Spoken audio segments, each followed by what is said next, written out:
Welcome to my next weapon build guide. This time we focus on SKS Pathfinder after the recent changes.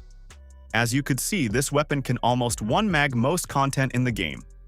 If you would like to see a Manibus Nightmare full run, let me know in the comments below or on my once human-focused Discord. Let's start with weapon features and keyword explanation. Pathfinder is a Frost Vortex keyword weapon. Hitting a target triggers Frost Vortex. It has a 5-second cooldown.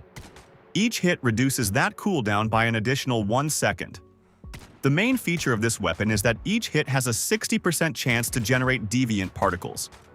You can pick them up to enter a charged state. While charged, your bullet consumes 1 charge and fires a penetrating ice spike.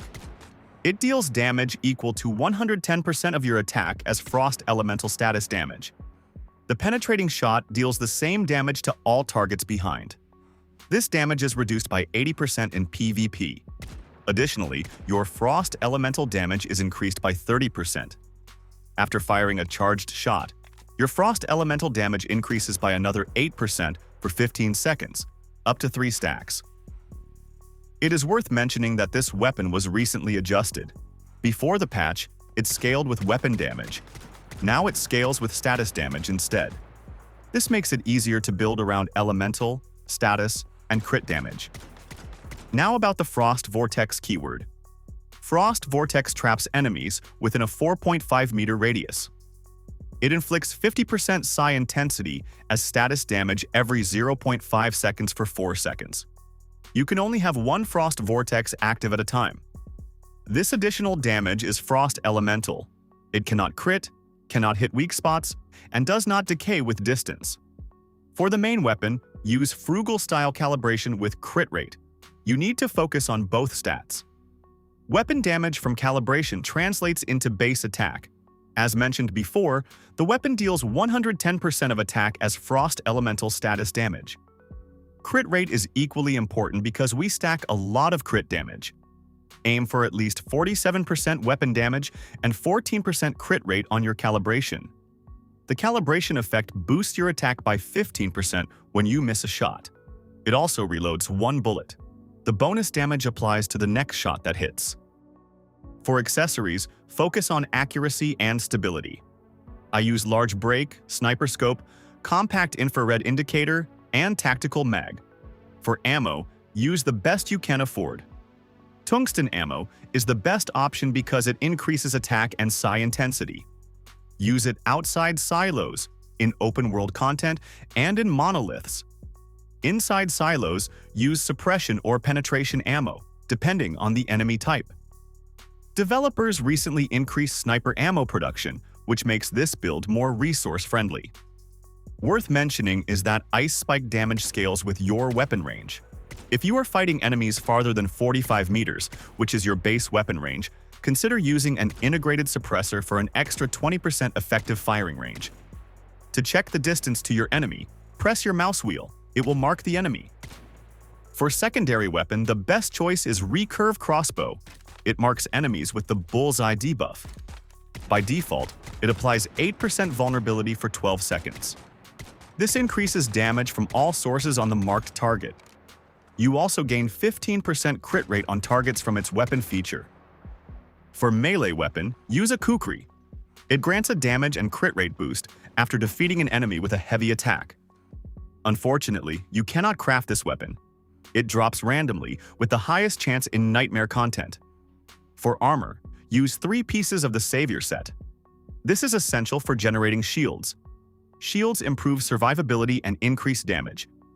As filler, use 2 pieces of the Lone Wolf set for extra magazine capacity and crit rate. The final gear piece is Snowdrift Top. This is the key component. It lets you stack deviant particles twice as fast.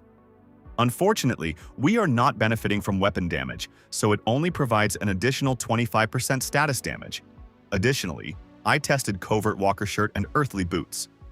The problem was that I could not maintain the charged state 100% of the time. Because of that, Snowdrift is the only reasonable option. For skins, I use a set focused on damage and mobility. It maximizes stamina and enables Soaring Leap buff, which increases weak spot damage by 20% while midair. For the mask skin, use Lunar Rabbit Fur for 10% elemental damage while HP is low. Elemental damage is the stat we lack the most. For Deviation, you have two strong options. The first thing to mention is that this weapon does not work with deviations that apply weapon vulnerability, like Zapcam or Whale Pup. If enemies are farther than 20 meters, use Snow Sprite. It deals high damage and boosts your status damage. It also scales with Frost elemental damage, which increases overall DPS. Its secondary skill only slows enemies and deals minor damage.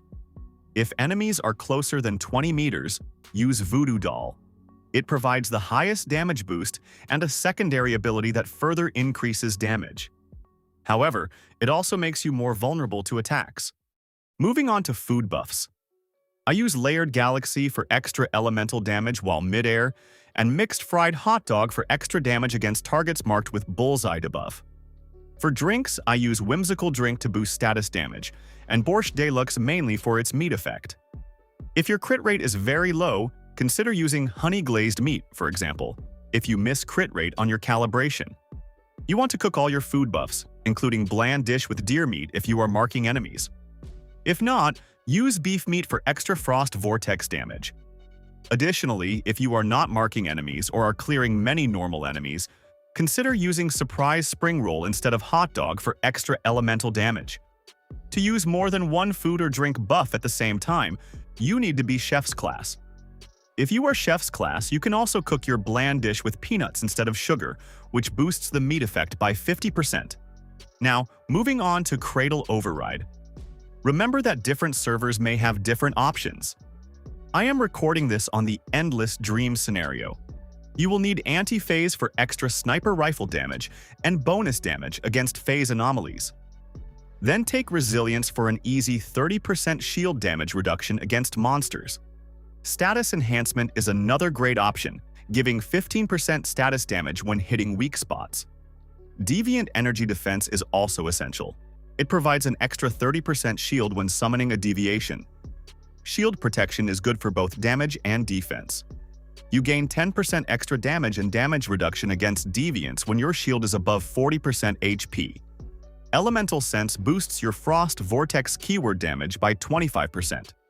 Extreme Freezing increases your Frost Vortex damage up to 25%. It also applies a stacking 3% slow on deviants, up to 10 stacks, and freezes them at full stacks. For the last Cradle, you can select Marked Strike if you are marking enemies with Bullseye for extra weak spot damage. If not, you can use Energy Surge for extra deviation power recovery at night, or Rapid Aid to boost efficiency of your treatments. Now, the most important and complicated part, mods. Pathfinder scales well with many bonuses, making it extremely flexible. On your mod attributes, prioritize damage against the enemies you fight, Frost Vortex damage, critical damage, elemental damage, status damage, and weak spot damage. Balance your stats carefully. The game has diminishing returns. The more you invest in one stat, the less it gives. Suffix choice does not matter as much. Even if I recommend Frost Vortex suffix, do not use it if it is only level 9 and you have a perfect Deviant Energy suffix at a higher level. Always prioritize the highest level or enhancement if using the old mod system. Each player has different access to mods, so decide based on your situation. Starting with the weapon mod, you have one option. Cryo Catalyst increases your Frost Vortex damage by 10%. And additionally by 5% after triggering ice spikes. I recommend using Frost Vortex suffix for maximum damage. For the secondary weapon, use Vulnerability Amplifier. It adds an 8% vulnerability debuff to targets. I recommend using Bullseye suffix to extend the debuff duration. For the mask, you have one option. Frost Construct boosts ice spike damage by 10%. If the target is inside Frost Vortex, damage is increased by another 10%. This mod is especially strong because it is a hidden multiplier. As mentioned before, we want to spread our stats across all possible multipliers. I recommend using Frost Vortex suffix. On the helmet, you have two good options. Deviation Expert gives extra fire rate and status damage. The negative range does not affect our damage, even though Ice Spike scales with range. The second option is Precise Strike for extra weak spot damage. Both are viable depending on content. I recommend using Crescent suffix for maximum damage. For the top, use Rejuvenating. It heals you after defeating an enemy if your shield is above 30% HP. If your HP is full or sanity is low, excess healing converts into a shield that lasts 20 seconds. I recommend using Lunar suffix. For bottoms, you have a few good choices. Elemental Resonance is useful if you lack elemental damage. It stacks up to 24 times. Each Ice Spike and Frost Vortex hit grants 1 stack. Distant Strike offers the highest damage boost, but only if the enemy is at least 20 meters away and you can hit weak spots. It grants 20% weak spot damage beyond 20 meters, plus 1% per additional meter, up to 20. Reload Rampage is great for clearing groups. It reloads 2 bullets from reserves after each kill. It also boosts status damage by 10% until the next reload. I recommend using Resonance Deviant Energy suffix. Deadshot is not recommended. It no longer works with this weapon. After the changes, bullet damage was converted from weapon damage to status damage. Even if status damage crits, Deadshot does not count it. It only works with normal bullets. On Pathfinder, that only happens when shooting without deviant particles. For shoes, use Rush Hour. It offers the highest damage boost. You gain 4% status damage for every 10% HP lost. I recommend using Phantasmal Deviant Energy suffix. For gloves, use Crit Boost. It gives 15% crit rate, 5% more than Crit Amplifier. This build does not easily reach 100% crit rate, so stack as much crit rate as possible. I recommend using Resonance Deviant Energy suffix. I hope you enjoyed this build guide. Let me know what you think about this weapon. If you would like to see more, consider subscribing. If you have questions, join my Discord or leave them in the comments below. And as always, see you on streams.